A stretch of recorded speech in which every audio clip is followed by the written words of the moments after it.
kasih Bapak Ibu atas kesempatan yang diberikan kepada saya. Puji syukur bahwa hari ini kita bisa berkumpul di sini. Tadinya kita sempat pesimis bahwa akan hujan, akan sepanjang hari akan hujan. Namun sekarang kita lihat sudah ada matahari. Ini adalah awal yang baik. Pada kesempatan ini saya akan mengimbaskan kepada Bapak Ibu tentang budaya positif. Jadi budaya positif ini bukan hal baru untuk kita, itu juga, sebelumnya itu bukan hal baru juga untuk saya, namun ada hal-hal penting yang menurut saya menarik dan bisa saya bagikan untuk Bapak Ibu sekalian. Jadi sebelum kita mulai saya ice breaking dulu. Ini Bapak Ibu perhatikan kalimat saya. Kata kuncinya keliling dunia. Kata kuncinya keliling dunia. Kita jalan-jalan keliling dunia. Pertama kita ke negara Denmark, kemudian kita ke Uganda, kemudian kita ke kemana lagi? Keliling dunia. Pertama kita ke negara Denmark, yang kedua kita ke negara Uganda, kemudian kira-kira kita ke tempat mana lagi? Ada yang tahu? Keliling dunia. Ke Amerika. Ibu Karlin. Keliling dunia. Kemana lagi kira-kira? Kata kuncinya keliling dunia. Keliling dunia berarti semua negara yang ada di dunia ini kita pergi. Denmark, Uganda, tambah lagi kita ke Nigeria, terus kemana lagi? Denmark, Uganda, Nigeria? Indonesia. Betul sekali. Terus kemana lagi Ibu Ensi? Amerika, benar sekali. Tepuk tangan untuk Indonesia. Uganda, Nigeria, Indonesia, Amerika, dunia. Oke, mantap. Ini Mau atau Amerika? baik, itu bagus. Ibu Ensi sudah bisa tangkap. Ini bisa kita praktek di dalam lanjutkan. Oh iya, kelas 6 sama kelas Iya. Baik Bapak Ibu, kita lihat di sini. Ini kesepakatan kelas kita ini.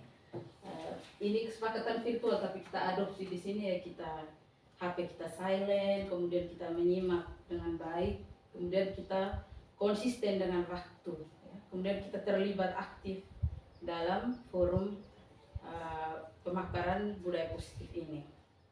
Ya. Bapak Ibu boleh tenangkan hati, pikiran sejenak. Kita hadir secara pikiran, secara utuh dalam kesempatan ini. Jadi kita benar-benar ada di dalam ruangan ini, pikiran kita tidak kemana-mana. Ya. Yang berikut saya kasih pertanyaan dulu, pertanyaan pemantik. Yang pertama, hukuman dapat mendisiplinkan anak. Yang kedua, ini setuju atau tidak setuju? Pemberian hukuman dengan hal positif seperti membaca atau membersihkan halaman sekolah dapat meningkatkan disiplin anak. Yang ketiga, memberi penghargaan dapat meningkatkan motivasi belajar anak. Saya minta ibu guru ada yang mau, boleh angkat tangan.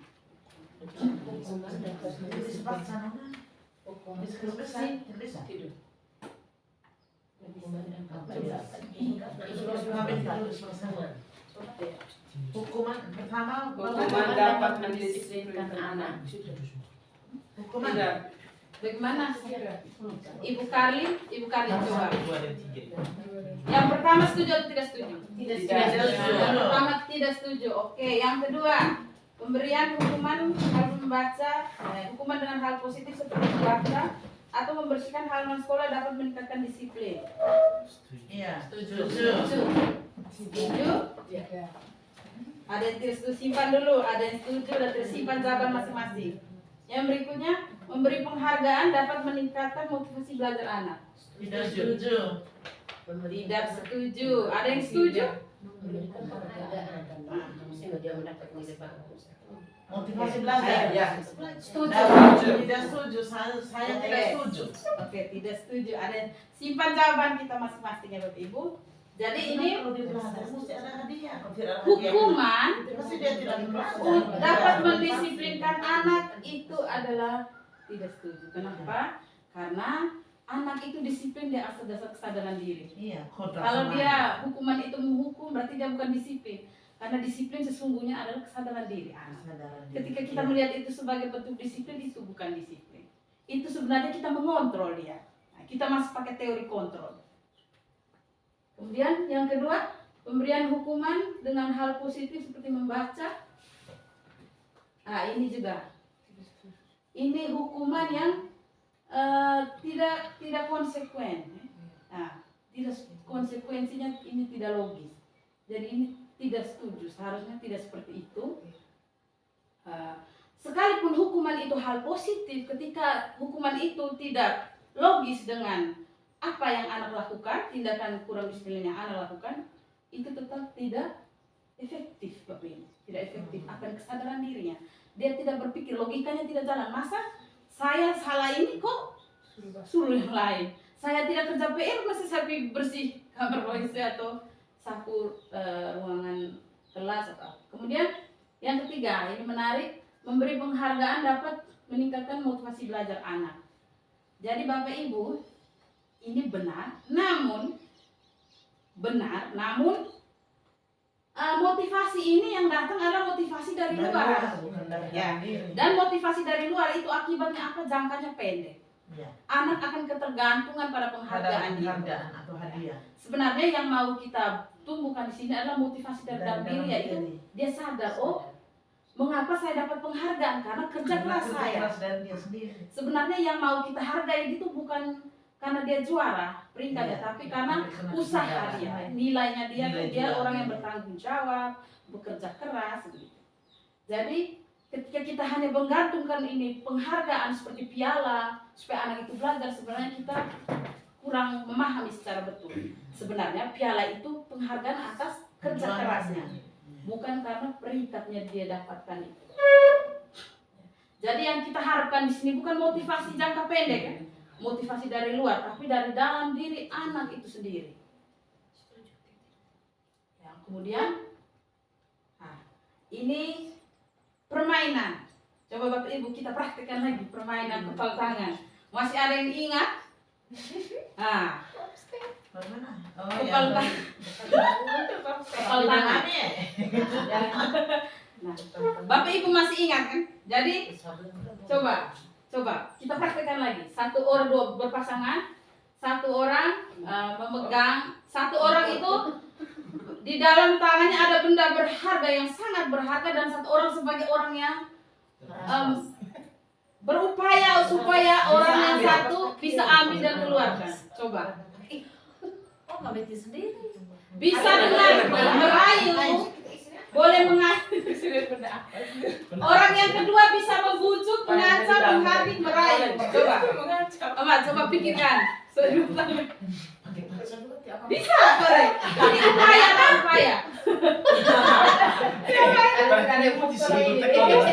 Ayo. Siapa yang korek di emak? Sampai di korek. Apa itu?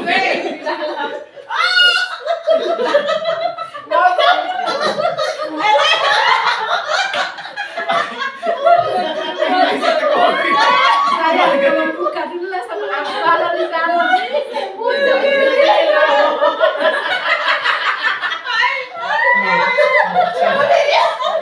Tapi dia ada apa yang iblis sama dia.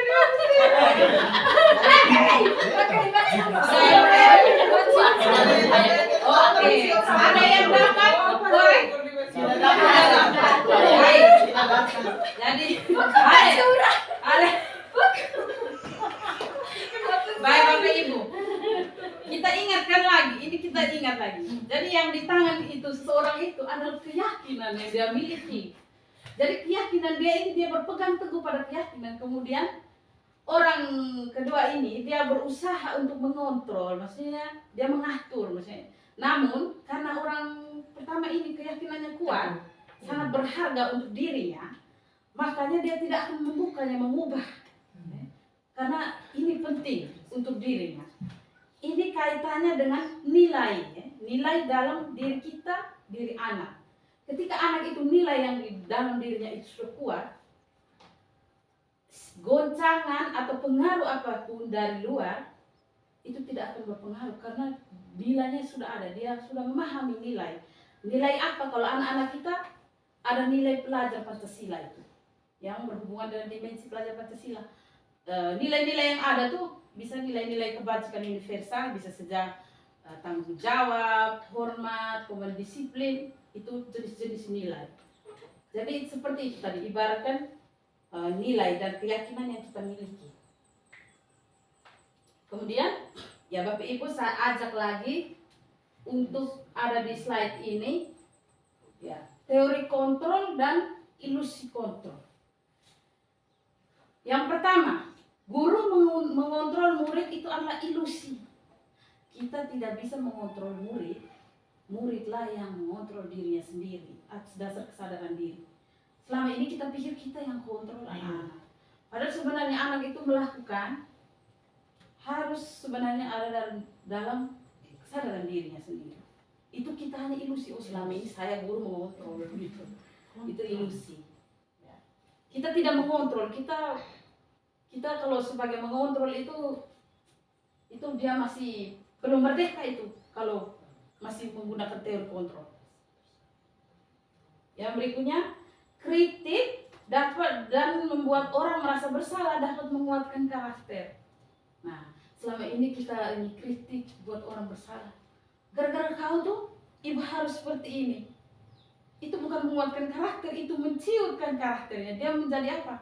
Dia menjadi anak yang rendah diri. Jadi dia merasa bersalah nih. Jadi merasa bersalah, kemudian dia merasa dirinya rendah. Ternyata saya begitu.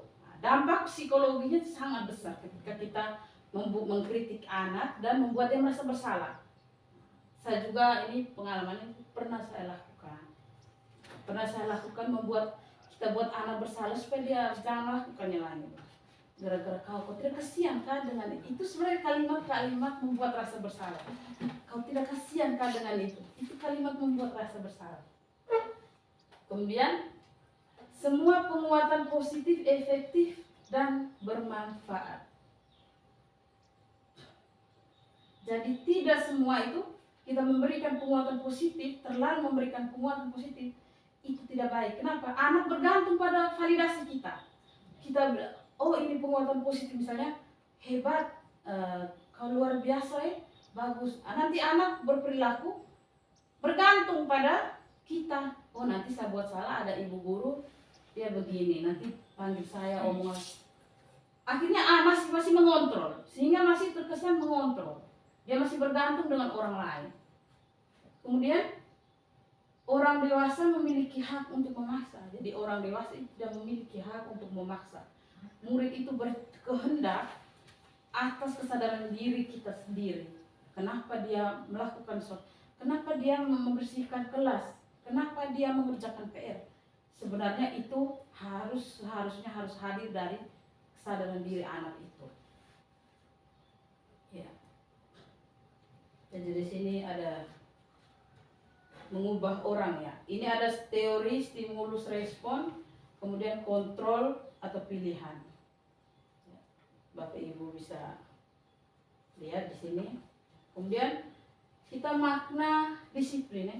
Jadi sebenarnya disiplin ini tuh datang dari Sokrates dan Plato. Sebenarnya arti sungguhnya itu belajar. Cuman budaya kita Indonesia menjadikan ini sebagai sesuatu yang dilakukan seseorang pada orang lain untuk mendapat kepatuhan. Disiplin,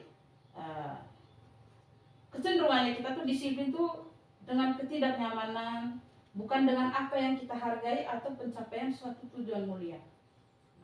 Jadi kita tuh masih, kata disiplin ini masih sempit sebenarnya, masih bersifat pada patuh.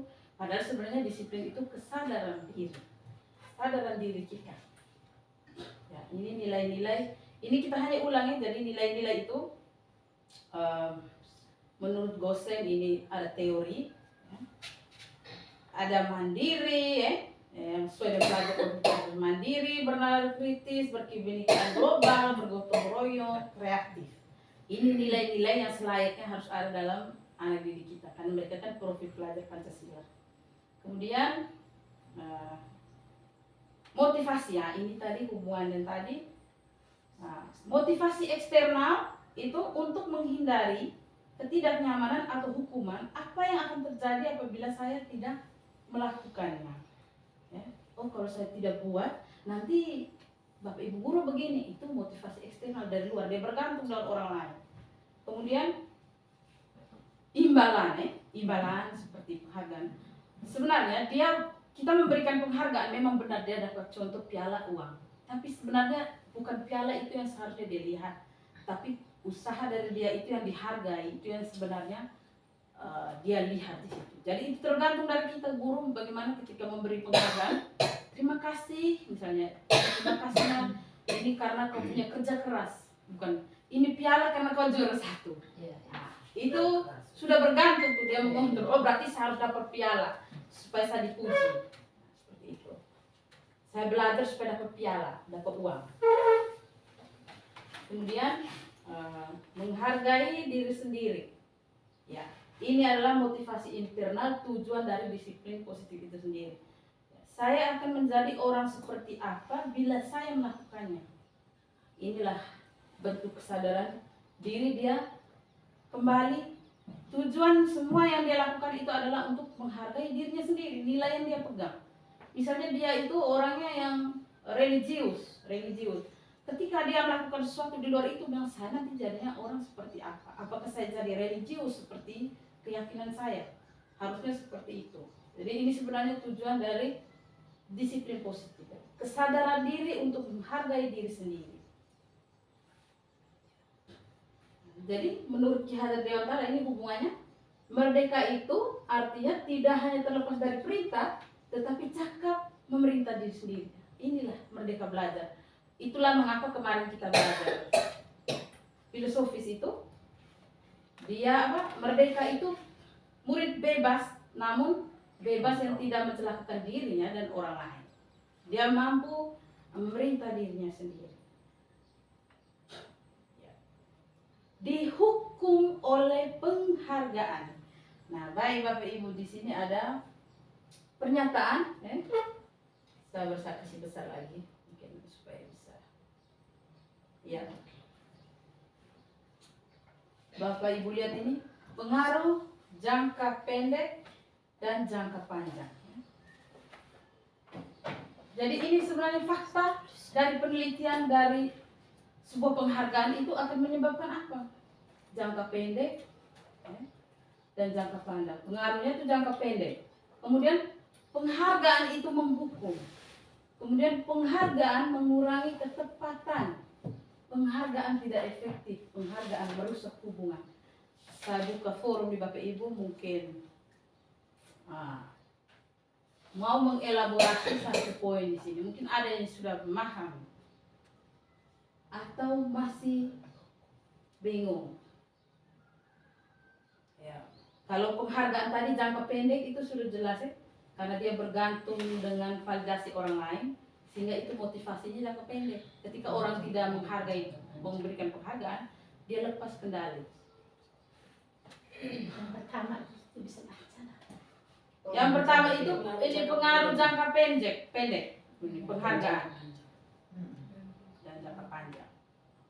Jangan lupa ini apa namanya tekan tulis. Yang kedua penghargaan itu menghukum.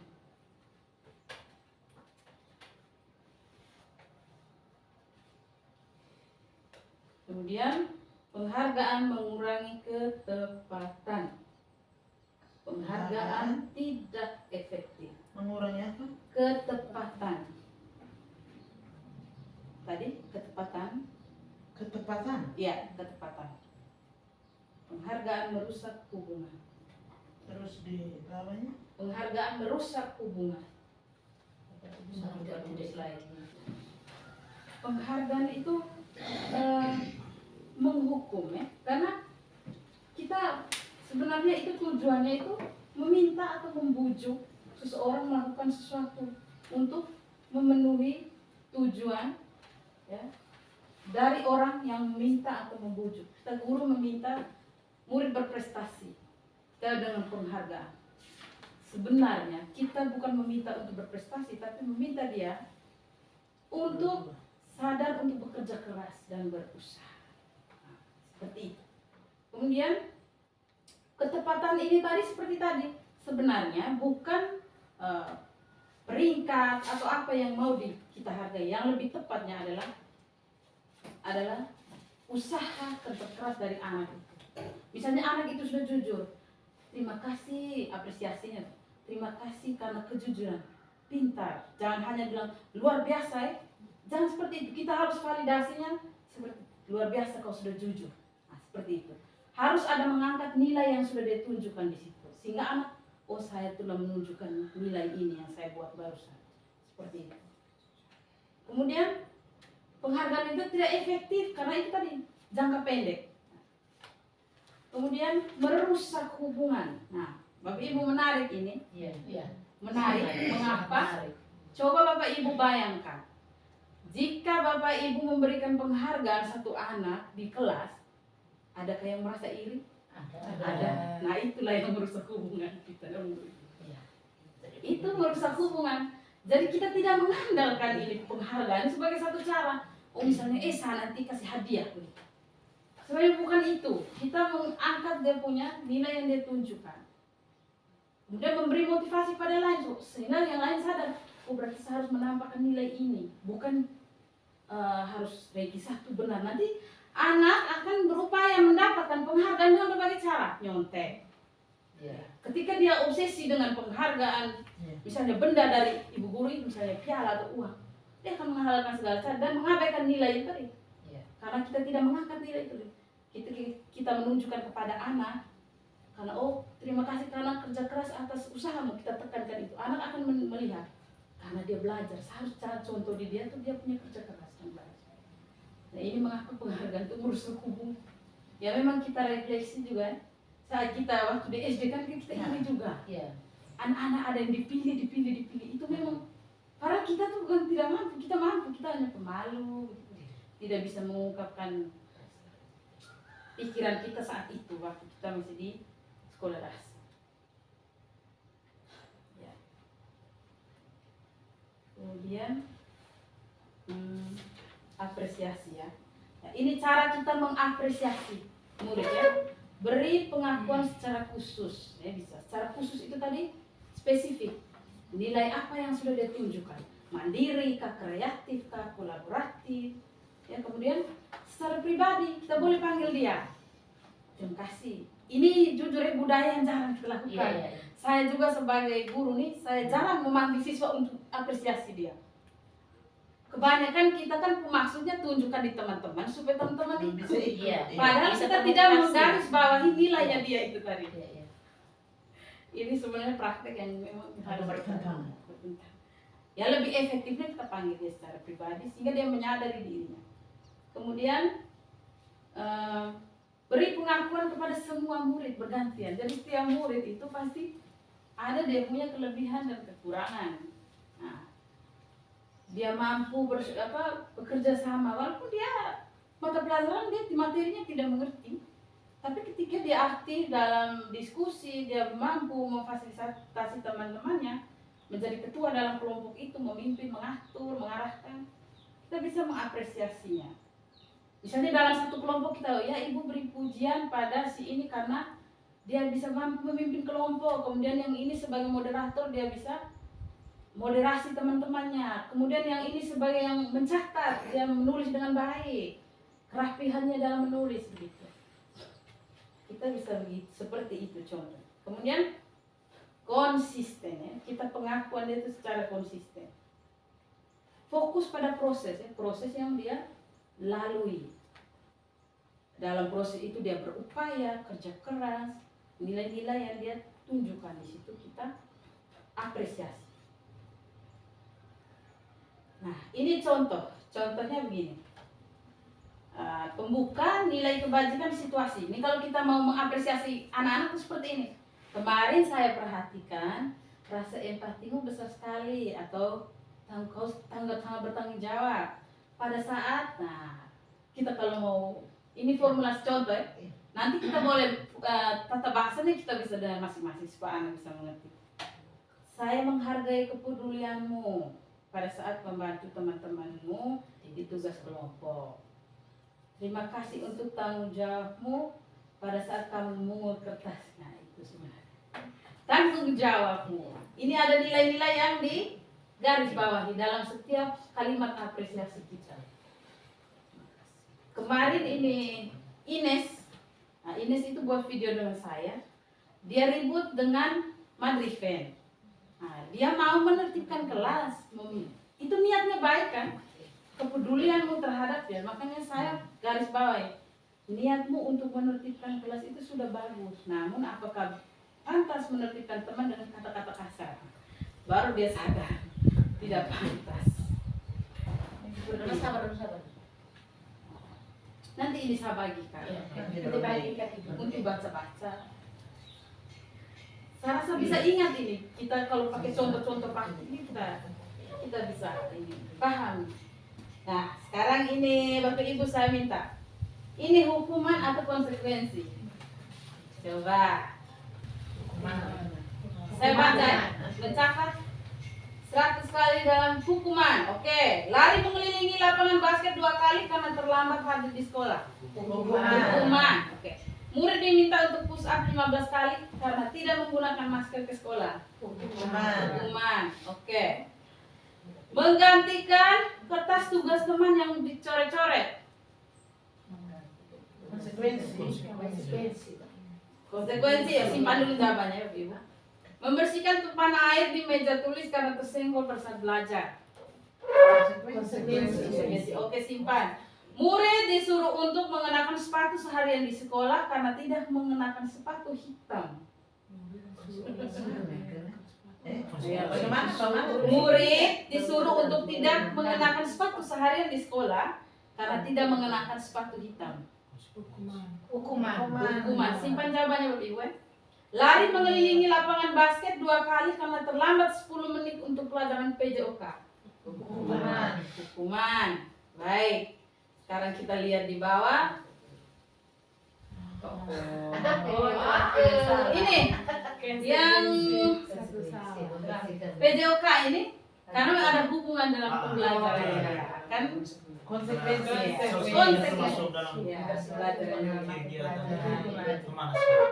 Kalau ini mengenakan sepatu ini hukuman. Masa saya harus jalan kaki seharian hanya karena sepatu tidak warnanya? Saya ada sepatu loh. Maksudnya tidak logis. Kalau di posisi murid, saya ada sepatu. Terus konsekuensinya seperti apa kalau dia seperti itu? Konsekuensinya, kalau dia ada sepatu hitam, dia mengganti. Dia harus pakai sepatu hitam. Tidak pada saat itu hari itu tuh kira-kira dia kan sudah bertentangan dengan ini. Kalau pada hari itu kita pasti harus memberikan dia pemahaman mengapa harus warna hitam. Kira-kira sama tanya Bapak Ibu, warna hitam kenapa kita harus warna hitam? Jika ini misalnya ada ketentuan. Oh, kenapa ini hari Senin? Keki baju warna hitam. Begitu pula dengan murid. Kenapa? Alasan mendasar tentang nilai kebajikan ini apa ya? Yang mau dipenuhi di sini. Nilai apa yang mau dipenuhi di sini? Ada yang sedang. Kan setiap aturan itu tetap ada. Jadi pemahaman kita selama ini tidak boleh aturan. Aturan itu tetap ada dalam sekolah. Kesepakatan, keyakinan tetap ada. Ada aturan sekolah itu tetap ada. Menurut Bapak Ibu kira-kira mengapa kita mengangkat itu sepatu warna hitam? Oh, kenapa harus putih dan merah? Merah dan putih. Kenapa keki hitam? Ada nilai loh di sini yang mau ditekankan, nilai kebajikan. Ada yang tahu? Pastikan ini murid-murid kan akan bilang begini, Ibu ini sepatu juga kami bisa pakai. Kenapa harus warna hitam? Ketika ada murid yang tanya seperti itu. Sesuai dengan ketentuan saat rapat komite, bisa kesepakatan kalau itu dalam aturan. Karena di sini ada nilai keseragaman, keselarasan. Jadi nilai itu yang mau kita angkat sebenarnya di sini. Keseragaman, nilai keseragaman itu termasuk nilai. Kemudian dan ini sudah kita menghormati aturan ya, penghargaan terhadap aturan. Karena aturan sudah disepakati di forum komite. Kita menghargai sebuah bentuk aturan, itu nilai juga. Bentuk penghargaan kita dengan menaati aturan itu. Iya. Ini perbedaan hukuman dan konsekuensi. Kita baca-baca lagi. Mungkin ada yang kurang. Karena selama ini kita memang sudah lebih dahulu memahami di sekolah penggerak. Saya beruntung sekali. Kita ini. Nah, kalau hukuman itu tuh menyakitkan. Ya. Terkesan menyakitkan. Sesuatu yang menyakitkan harus terjadi. Konsekuensinya harus terjadi. Ketika buat ini, kau konsekuensinya seperti ini. Bukan yang menyakitkan. Membuat anak sakit fisik maupun hati untuk jangka waktu yang lama, ya refleksi kita sendiri. Membuat anak merasa tidak nyaman dan jangka waktu yang pendek. Kemudian anak membenci kedisiplinan, paksaan ya, hukuman itu paksaan. Kemudian konsekuensi stimulus respon. Mendorong anak menyakiti diri sendiri.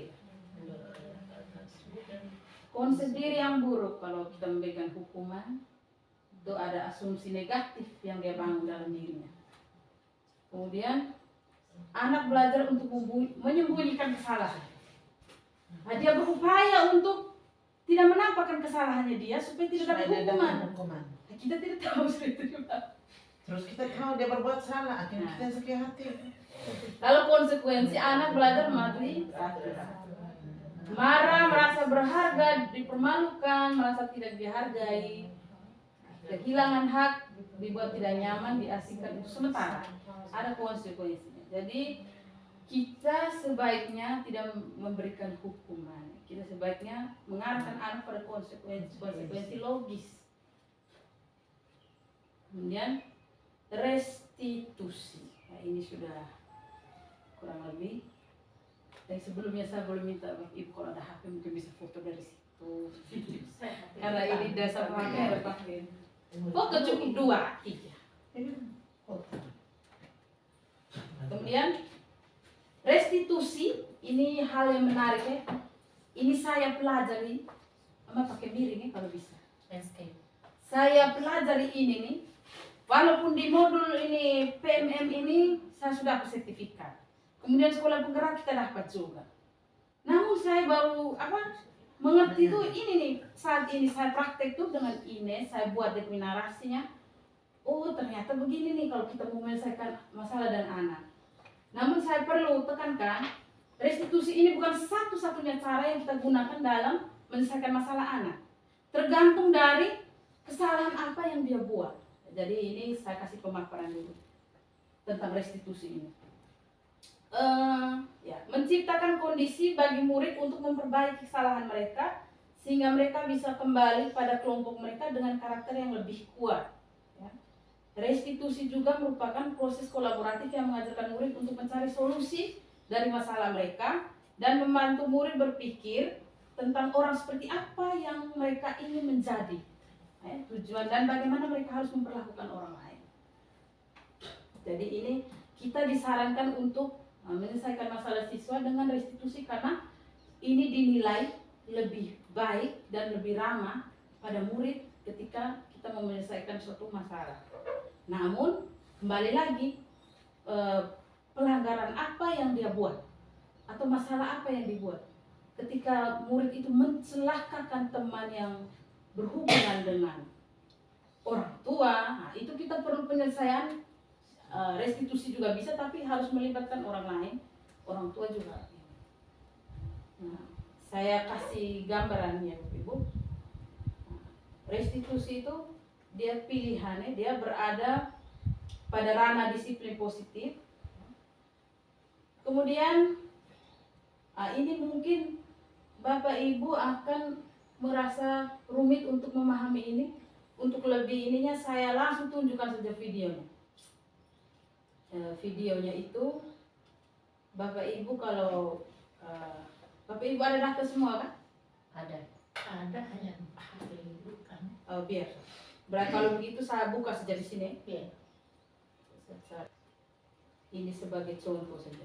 Ini ada durasinya 4 menit.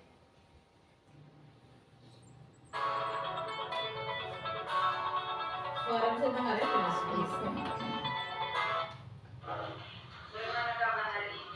Ada langkah-langkahnya ya Budi?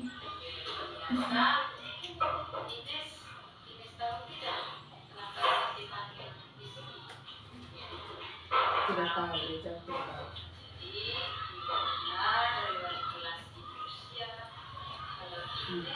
Ini kisah nyata. Saya memang nyata dia buat seperti itu. Saya tanya Ibu Lucia. Saya tanya wanita.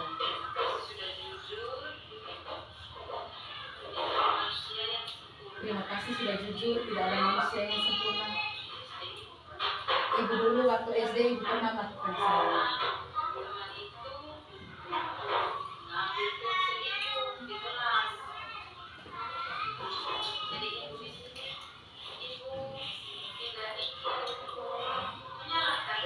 Tidak ingin menyalahkan dia.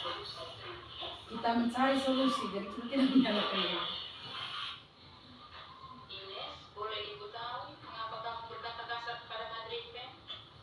Ini memang benar nyata dia Real Madrid.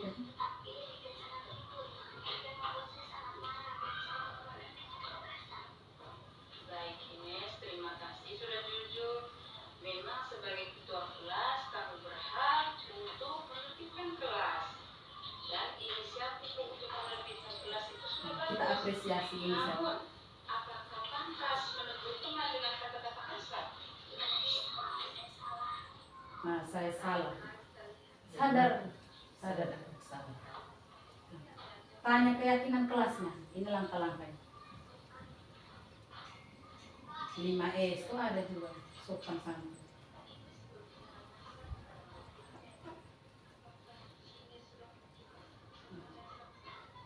Atau sudah menunjukkan sikap sopan dan santun.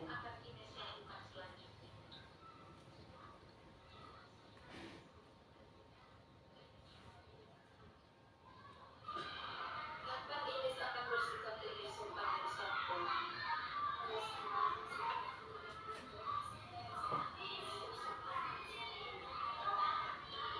Luar biasa Ines. Ines sudah memiliki niat untuk menjadi anak yang lebih sopan dan santun. Ibu doakan semoga Ines menjadi anak yang lebih ramah, sopan dan santun terhadap sesama. Terima kasih Ines.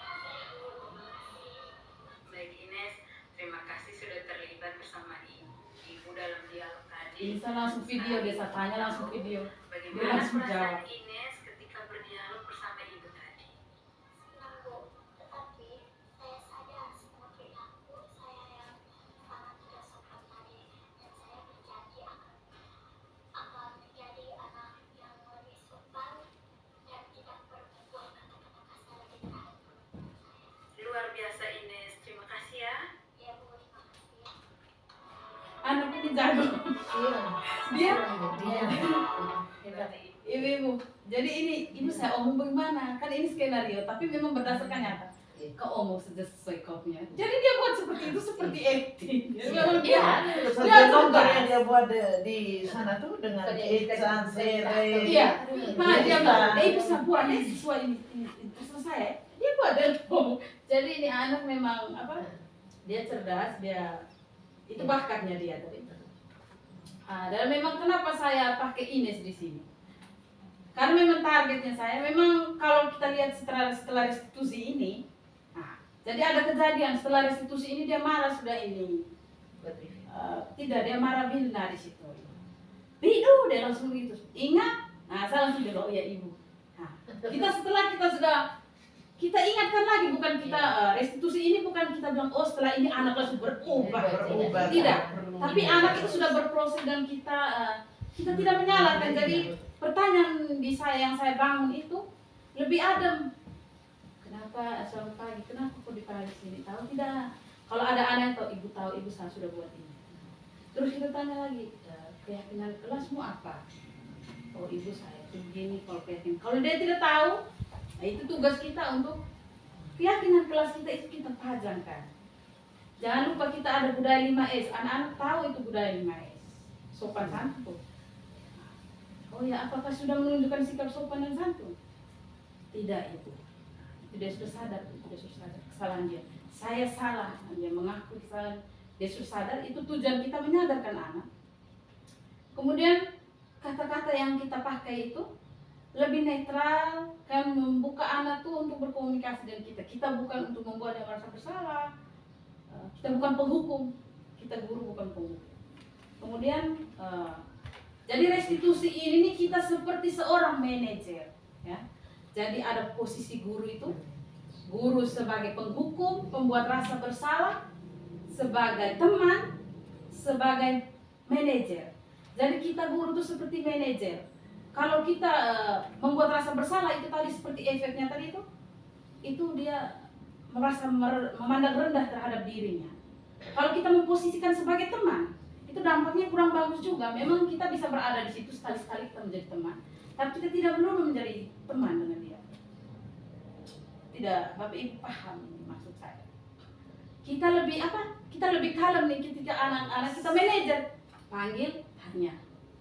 Kalau manajer itu Bapak Ibu lihat bagaimana? Kalem, cool, baru terarah tuh, terus ada solusinya.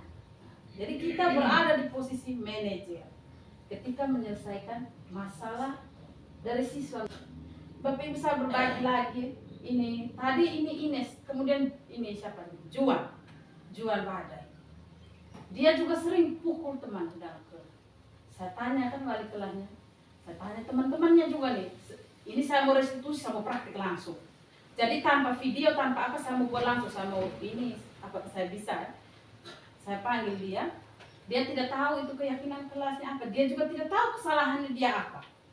Kemudian saya bilang, ini ibu dapat laporan dari teman-teman, kau sering pukul mereka. Dan dia pernah pukul Naklin itu sampai sesak, Naklin itu sesak, Naklin itu cerita di saya. Dan sampai orang tuanya tuh Naklin bilang, ibu sama mama tuh datang masuk pukul dia.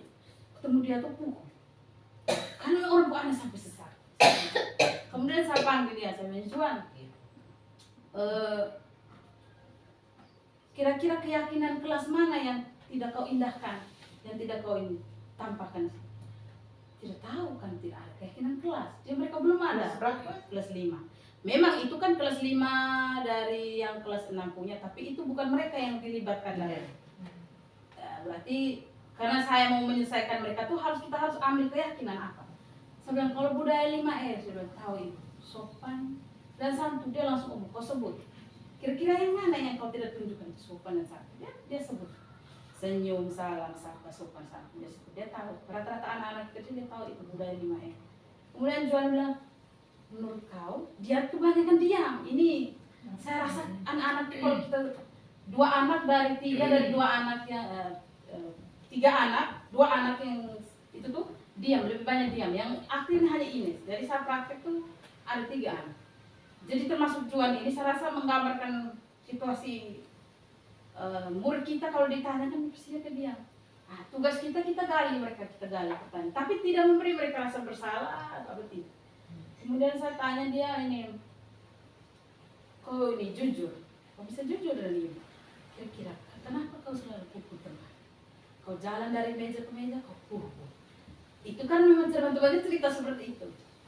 Benar tuh, tanya tuh, benar kau buat seperti itu? Benar ibu, dia sudah benar. Tidak lagi, ibu tidak, saya tidak begitu. Kalau gitu repot. Nah, terus tanya, ibu saya tanya, dia tidak ngomong. Saya bilang, apa kau mau bermain dengan mereka? Kebutuhan anak tadi, saya mulai kaitkan dengan kebutuhan anak tuh 5 tuh. Kalau lapar tidak mungkin bertahan hidup atau bertahan hidup kecuali orang sudah ancam dia baru dia pukul. Ini dia yang memulai, saya bilang. Nah, saya mulai mencari kebutuhan akan penguasaan dia atau kesenangan dia. Ternyata dia itu kesenangan, memang dia senang, merasa senang ketika temannya terganggu. Saya bilang, kau yang senang itu membuat orang lain tidak nyaman, itu tidak bagus, hal yang kurang bagus. Saya bilang gitu. Sopan santun, kita kaitkan lagi, sopan dan santun. Berarti kau tunjukkan atau tidak? Tidak. Kita buat murid untuk berpikir logis ini. Sekalipun anak itu dia keterbatasan, contoh Juan itu dia pasti diam terus, tapi dia bisa kalau kita pakai kata-kata penuntut dia bisa. Seperti itu. Jadi itu kesulitan saya ketika restitusi itu 2 anak itu tidak mau omong. Jadi Bapak Ibu kalau mau misalnya mau membuat restitusi mungkin bisa coba. Nanti saya bagikan dia punya contoh itu naskahnya tuh. Mungkin iseng-iseng Bapak Ibu mungkin penasaran, coba tidak apakah bisa anak ini saya buat. Pakai format kalimat-kalimat yang saya kasih contoh itu. Jadi sebenarnya ini kita proses untuk menumbuhkan kesadaran. Jadi salah satunya di situ sih. Kemudian kalau Bapak Ibu kita omong tentang keyakinan kelas, ya. Semua sudah buat ini, kita sudah ada semua. Atau ada Bapak Ibu yang belum buat keyakinan kelas, keyakinan sekolah itu sudah buat. Jadi sebenarnya kesepakatan sekolah itu tuh berdasarkan atas keyakinan kita, nilai-nilai apa kita punya dari roh. Contohnya membersihkan kelas itu kan nilai keindahan, kebersihan yang mau kita tunjukkan di situ. Kalau Bapak Ibu ada yang belum buat keyakinan kelas dengan anak didiknya itu, pastikan pertama Bapak Ibu gali dulu nilai, pemahaman mereka tentang nilai itu. Untuk menciptakan lingkungan belajar yang nyaman. Kira-kira kelas seperti apa yang kita mau? Nah, kamu mau kelas seperti apa? Kemudian ibu yang bersih, yang ini ya. Kemudian kalimat mereka itu kita bawa ke nilai-nilai itu tadi. Ada tahapan-tahapannya. Kita harus hubungkan mereka dengan nilai. Sehingga dalam melakukannya itu atas dasar kesadaran nilai itu. Nilai yang sudah sepakat bersama. Kemudian misalnya kita pilih nilai kebersihan. Kira-kira kelas yang menganut keyakinan kebersihan tampak seperti apa, tidak tampak seperti apa. Oh, tampak itu rapi, lantai bersih. Kalau tidak tampak itu tidak tampak ini apa, sampah atau debu. Ketika kita sudah membuka pikiran mereka itu, ketika misalnya kelas kotor, kelas ini tampak seperti apa? Oh, ada sampah, ada debu, berarti kelas kita tidak bersih. Jadi saat buat keyakinan kelas tuh, kita buat tampak dan tidak tampak. Misalnya, kelas kita mau yang tertib, berarti tampaknya bagaimana? Anak-anak interaksinya bagaimana? Tidak tampak bagaimana? Terus mau kelas kita yang apa? Saling menghargai, berarti tampaknya kalimat sopan, misalnya maaf, tolong, terima kasih. Yang tidak tampak itu kalimat-kalimat makian, itu tidak tampak. Coba kalau Bapak Ibu mau buat keyakinan kelas lagi, Bapak Ibu sudah tahu kelasnya. Tinggal tambahkan kegiatan tampak dan tidak tampak dari keyakinan yang sudah ada. Dan ini wajib Bapak Ibu, keyakinan kelas itu wajib. Kenapa? Kita mau, bukan wajib, ini maksudnya saya sarankan supaya memang kita harus punya. Karena nanti kita mau menyelesaikan masalah mereka, kita berlandaskan apa? Kita teguhkan mereka dengan apa? Dan keyakinan kelas. Coba kau baca di sana nomor berapa, kira-kira keyakinan nomor berapa yang kau tidak itu kan lebih mudah tuh ketimbang kita menjelaskan lagi. Sebaiknya Bapak Ibu kalau mau revisi dari keyakinan kelas ini bisa direvisi ya. Tidak selamanya 1 tahun kita buat untuk seterusnya. Bisa kita revisi sesuai dengan kita punya pusat didik kan sudah kelas baru gitu. Kita libat karena kita sudah melibatkan mereka ada penanaman nilai dalam diri mereka, sehingga ketika mereka berbuat salah, contoh yang paling sering itu kelas kotor tadi. Itu kita bisa ingat anak-anak, yakin saat kita masuk kelas kita bilang, hei pilih kotoran itu. Saya begitu pertama awal, karena saya tidak suka belajar dan kelas. Pilih itu kotoran di bawah, itu saya. Setelah ada keyakinan kelas yang dari yang kita dapat materi dari sekolah penggerak, coba lihat keyakinan kelas nomor berapa. Oh ya ibu, pilih. Kita cukup omong, coba lihat keyakinan kelas kita itu. Ingat keyakinan kelas kita. Sebelum memulai proses pembelajaran kita baca, wajib kita baca. Anak-anak ingat ya keyakinan kelas kita sebelum kita mulai ibu bacakan. Ketika dalam proses, ingat keyakinan kelas kita, itu langsung. Jadi sebenarnya persepsi yang pertama itu tuh, kita masuk kelas kita bacakan. Makanya setiap kelas itu sebaiknya lebih memudahkan kita ada keyakinan kelas. Kalau belum ada kita mulai ini hari Senin kita praktek bersama keyakinan kelas. Setelah Bapak Ibu buat itu keyakinan kelas itu, Bapak Ibu bisa lengkapi situ sebagai aksi nyata di PME modul disiplin positif. Tinggal foto buat ini. Dah. Jadi manfaatnya banyak ini keyakinan kelas. Dan jangan lupa keyakinan kelas anak-anak itu hubungkan selalu dengan profil belajar Pancasila.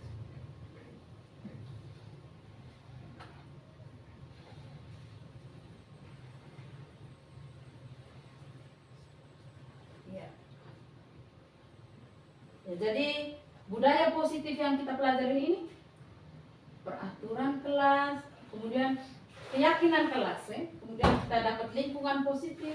Setelah kita dapat lingkungan positif, kita dapat budaya positif. Jadi lingkungan positif ini bukan hanya kita dan murid, tapi kita sesama guru juga. Kita punya keyakinan sekolah. Ini berlaku hubungan antara kita sesama guru tenaga pendidikan.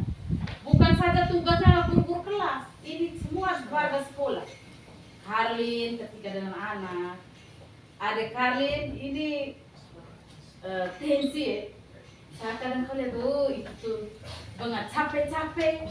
Saya hanya bisa memandang, saya tidak bisa langsung ini. Ada itu tidak bagus. Memang tujuan saya biar saya kasih materi. Karena ketika anak itu malah kita capek, dia akan melakukan ulang. Dia hanya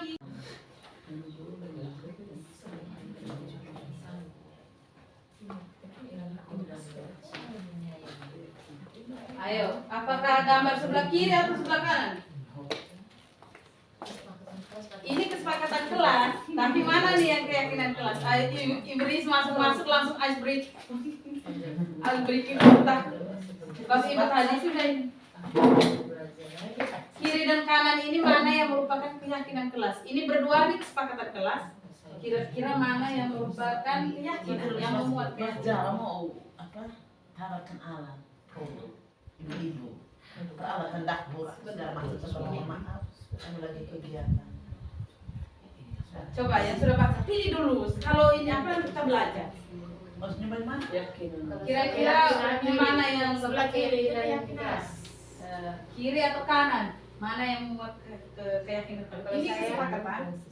Memang Saya itu berbeda. memilih sebelah kiri. Ada satu yang membuat Menjaga keyakinan. kebersihan sekolah. Ibu Lus, coba satu-satu. Dari Ibu Riz, coba.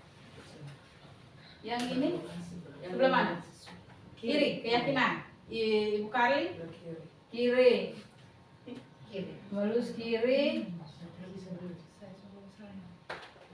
Ibu Eka, Kalau saya kesepakat, ini keyakinan. maksudnya ikut kita punya alur tangan atau ikut itu? Yang kiri atau kanan? Keyakinan. Oh, yang kiri. Iya. Maksudnya kita kan begini. Kiri. Ini kiri kanan. Kami ini pasal ini baca. Kalau bisa baca, mana? Yang dekat itu baca, supaya kami bisa dengar. Yang Bisa kiri membedakan. Yang pertama tuh, yang kiri tuh butir kesepakatan kelasnya datang tepat waktu mengucapkan salam. Yang dua, menjaga kebersihan sekolah. Yang ketiga, berdoa sebelum dan sesudah kegiatan. Yang keempat, aktif dalam pembelajaran. Yang kelima, tertib. Kemudian yang sebelahnya, kami guru dan murid yang saling menyayangi. Kami murid yang semangat belajar. Kami murid yang peduli dengan teman. Kalau saya sebelah kanan. Sebelah kanan. Sebelah kanan itu keyakinan. Keyakinan ya. Sebelah kiri Bapak Ibu, kesepakatan. berdua ini adalah kesepakatan kelas. Kita pegang lagi. Kalau keyakinan kelas itu ada memuat nilai, ya, dia menggaris bawahi nilai. Ini saling menyayangi, Menyayangi dia.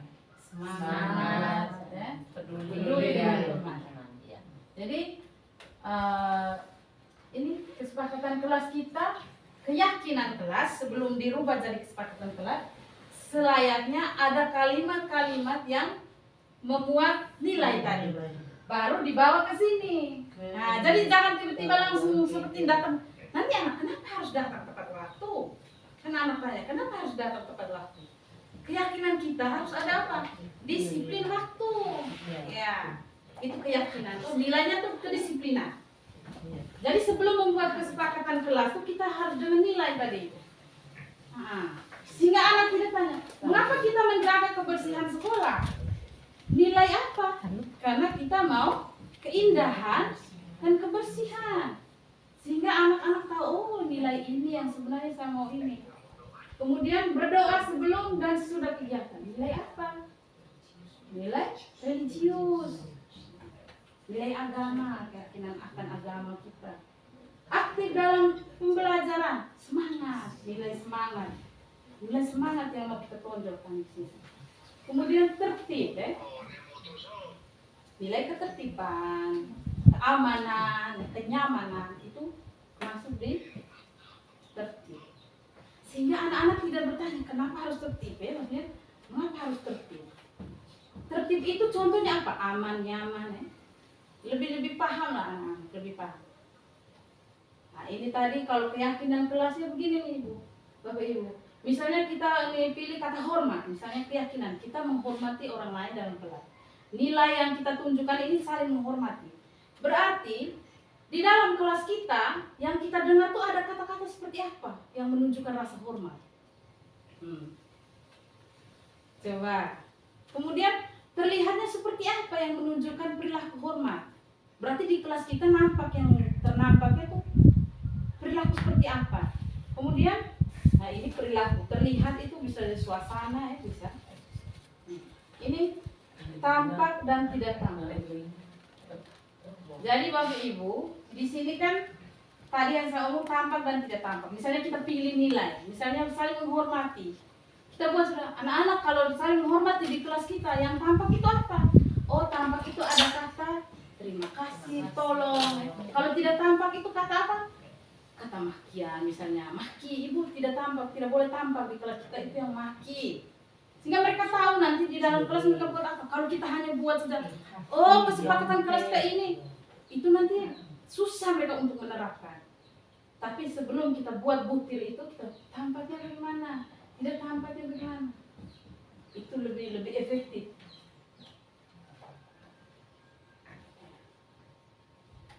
Jadi itu tadi tampak ini hormat, datang tepat waktu, sering hadir terlambat itu tidak boleh nampak. Hormat pada aturan itu bisa aturan. Kemudian menyapa teman dan guru setiap hari harus tampak seperti itu, sikap hormat dia. Kemudian yang tidak boleh tampak taat pada teman dan guru. Mengembalikan barang teman yang telah dipinjam dan mengucapkan terima kasih. Yang tidak tampak itu tidak mengembalikan barang yang telah dipinjam dan meletakkan sembarangan. Iya. Anak kan hanya bilang iya hormat, tapi dia tidak tahu perwujudannya itu apa-apa saja. Makanya kita buat tampak dan tidak tampak. Sebelum buat keyakinan kelas, sebelum jadi kalimat itu, kita buat dulu nilai, kita gali mereka nilai-nilai apa. Kemudian mau kelas tampak seperti apa, tidak tampak seperti apa. Kalau mau tampak seperti ini nilai apa kita mulai gali. Setelah itu baru terakhir dapat kesepakatan kelas. Tampak dan tidak tampak. Ya. Bapak Ibu ini ada oke. Keyakinan kelas ini kita tentukan keyakinan kelasnya dari butir-butir ini kesepakatan peraturan yang ada. Jadi peraturan itu bukan dihilangkan, tetap ada. Hanya harus dasarnya adalah nilai. Kemudian kita juga menghormati aturan. Coba Bapak Ibu ini kira-kira nilai apa, keyakinan apa yang ada di situ? Yang pertama, selalu kembalikan buku ke tempatnya.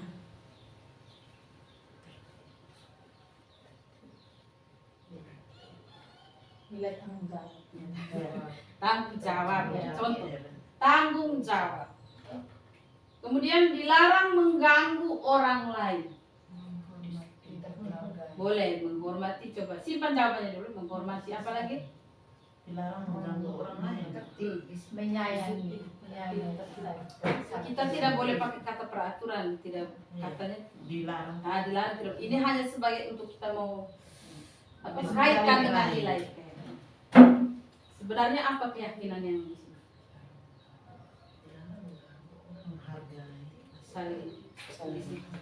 Saling menghargai boleh.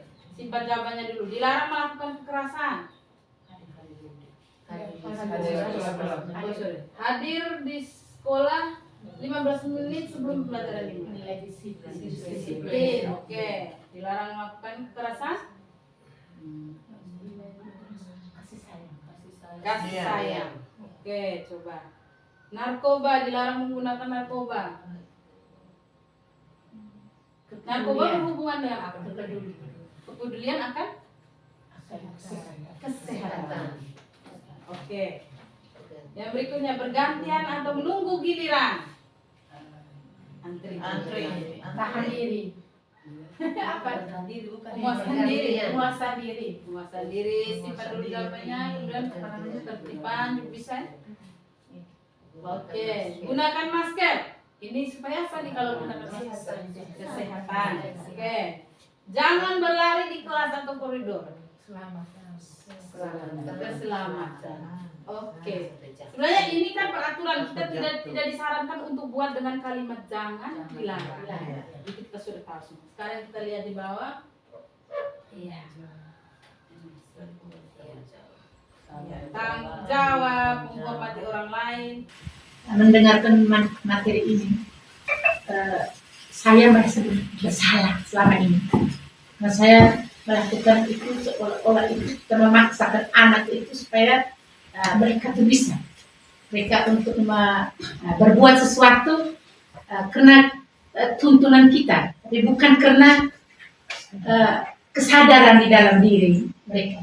Dan saya selama ini setelah saya dapat ini saya merasa bersalah bahwa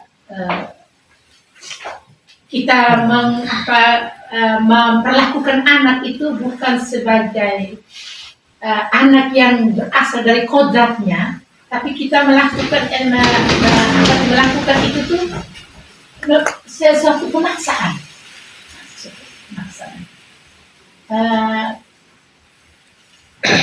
Niat saya ke depan, saya berusaha untuk melakukan hal-hal yang lebih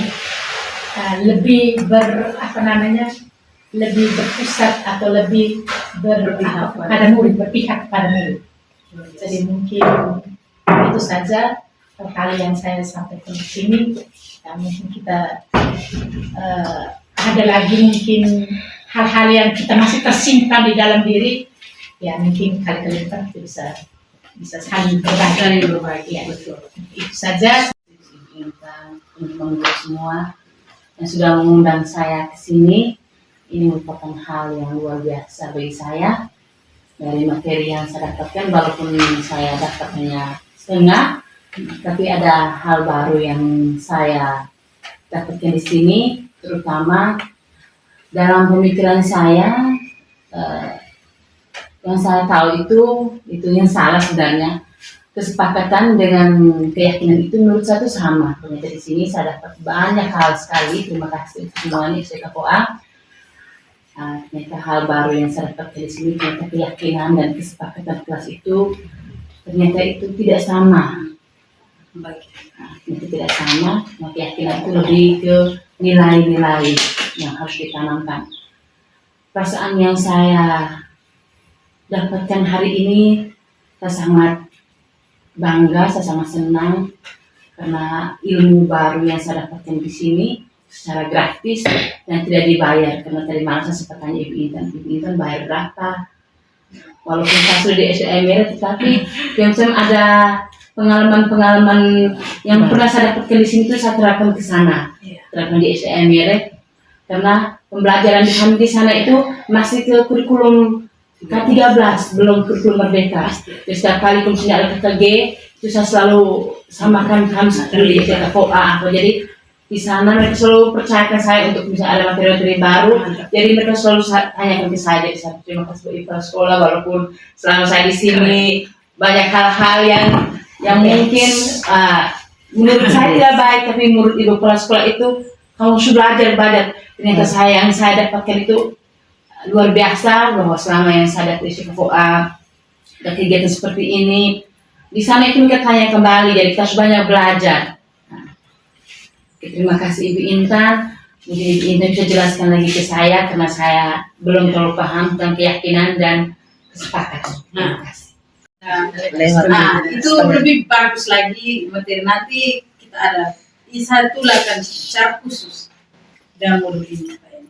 Bisa lewat santai-santai saya buka slide dan saya jelaskan.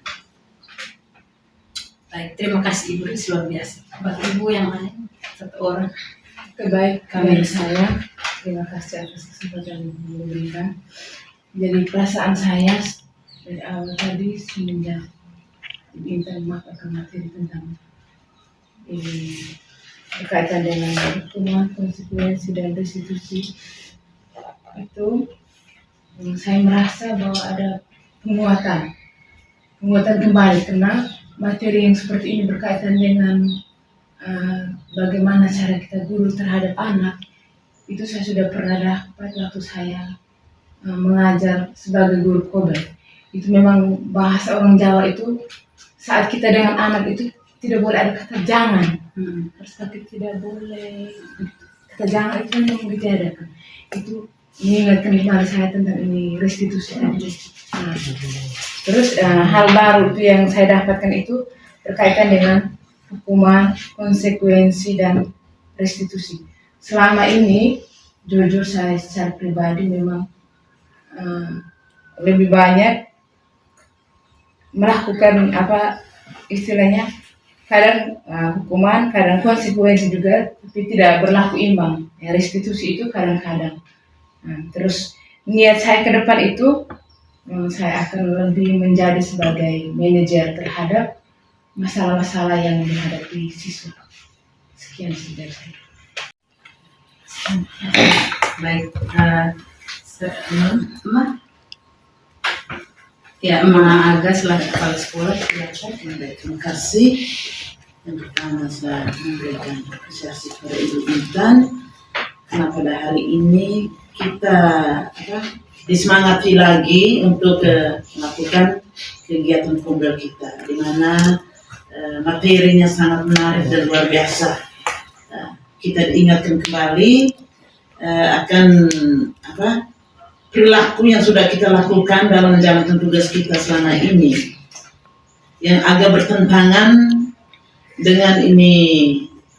Kemarin kalau kita dapat ke Boko itu filosofi pendidikan bertentangan sekali. Jadi tentang refleksi hari ini, hal baru apa saja yang mengubah paradigma saya yang saya dapatkan, memang seperti yang Ibu Mensi sampaikan itu benar.